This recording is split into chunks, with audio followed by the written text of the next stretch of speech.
Hey there guys, welcome back to another video. This time around I'm going to be making some sort of creamed Brussels sprout bacon whipped heavy whipping cream dish. Oh, it's so delicious.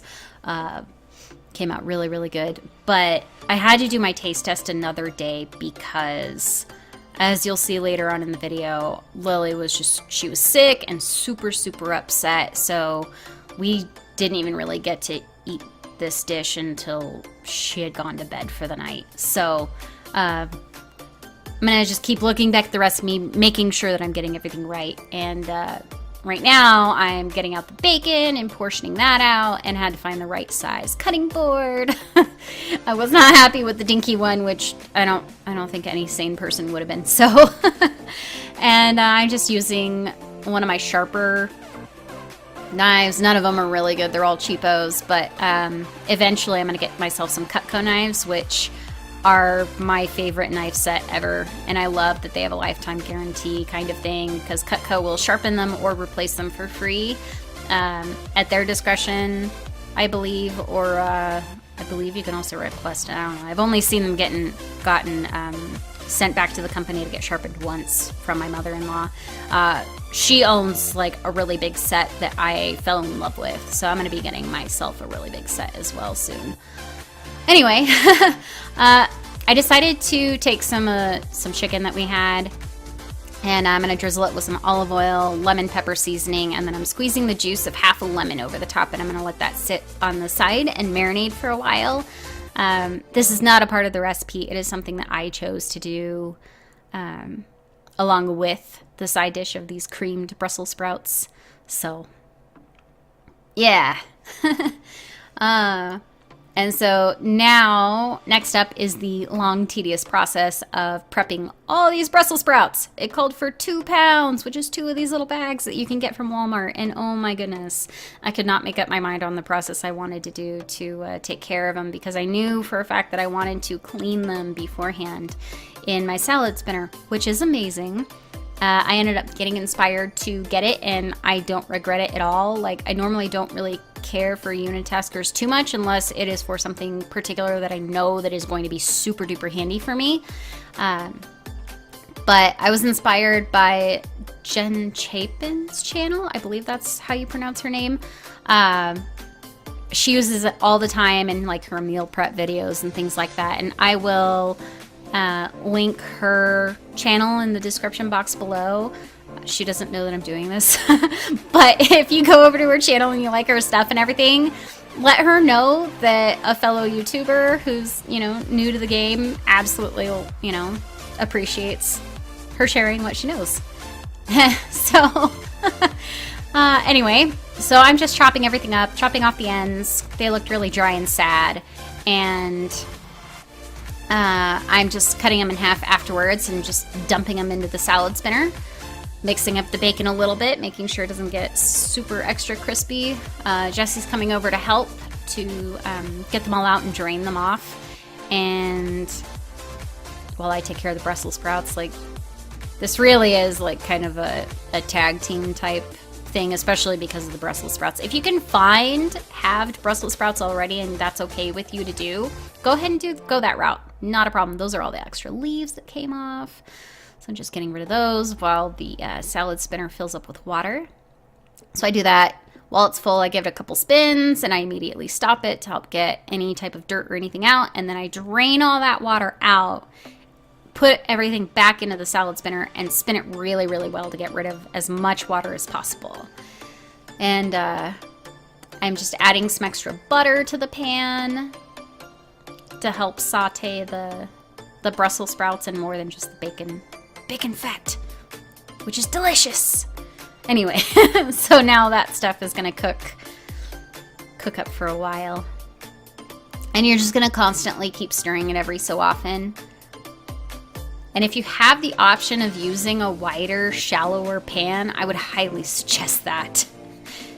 So now I'm going to be prepping the garlic. I am still trying to figure out what type of garlic I enjoy best. This is the squeezed garlic, which works really well. If this is the route you want to go, perfectly fine if you want. If you find really good like bulbs of garlic at your local grocery stores, where the bulbs are actually a decent size, go that route too. I mean, garlic is whatever you want to do. Whatever you think is good. I do like the paste. I think I might actually go back to the pre-peeled garlic, but I want to use something up before I get something new. So, and then I'm also making a cornstarch slurry, which is an optional thing to do at the very end. I chose to do it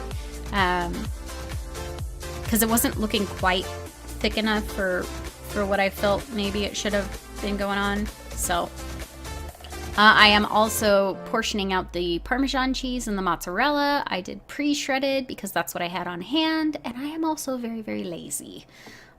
So please don't hate me for that. I have a toddler, so yeah, I try and do what I can. So she has also been sick at this time too, so that was another incentive for going the lazier route. But yeah, giving everything a good stir, adding the heavy cream. The heavy cream was a little bit over the 400 milliliters, I believe is what it was, than what the recipe called for, so I kind of just eyeballed it. I don't really think it made that big of a difference.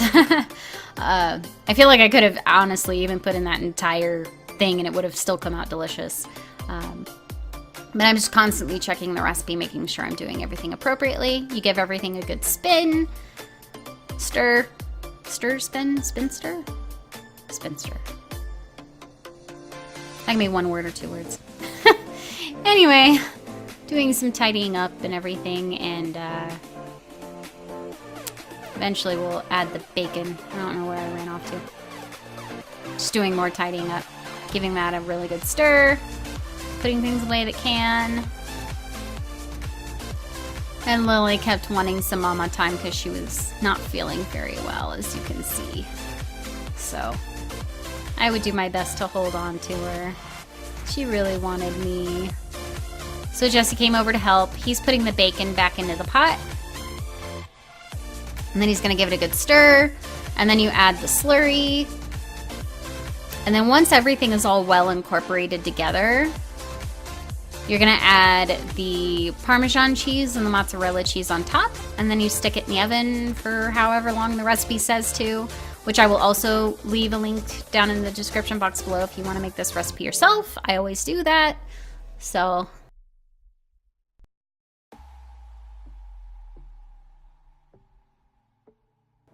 alright, so things got kind of jumbled. So I get to do my taste test with you guys with leftovers. And I know for a fact that they're going to taste really, really good. So, yeah. Let's see. Alright, so here it is. Yuki! My cat. Put that out. She's scratching on my carpet, my rug, and I'm not okay with that. Okay. But yeah, I mean, this stuff tastes really good.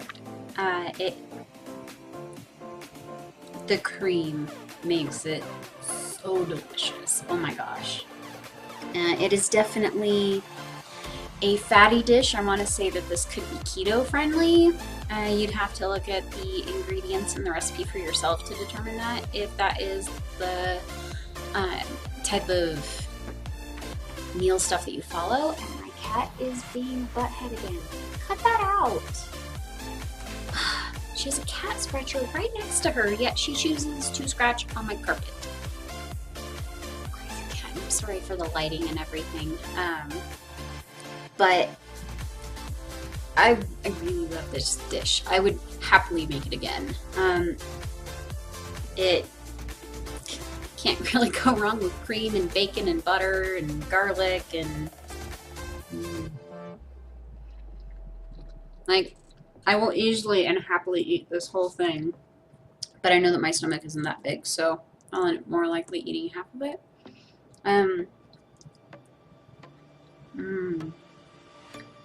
But yeah, I honestly have no complaints about this. Like, I've already had Brussels sprouts like roasted with some Parmesan and garlic and stuff like that, and that comes out really good too. I would say that Brussels sprouts have kind of more of an earthy type taste to them, but it's not in a bad way at all. Like, it's not like dirt type earthy, it's just more earthy. I don't know how else to describe it, but Brussels sprouts definitely do have their own distinct flavor, but it is not an overpowering or overwhelming flavor. Can't really think of anything of how to describe it if you've never had Brussels sprouts.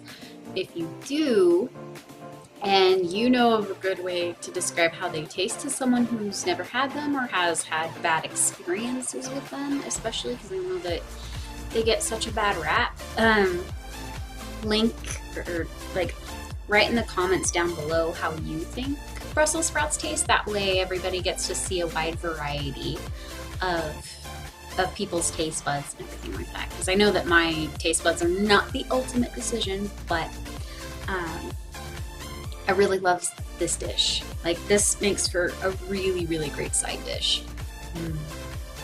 And I will happily make this again. Maybe since my family is so small, it's really, truly just me and my husband. Our daughter, sadly, isn't really very interested in the foods that we eat anymore. She started out really interested. Now it's only certain dishes she actually enjoys, so. Typical child, right? Typical toddler. But thanks for watching, guys. If you like seeing me taste test a bunch of recipes, definitely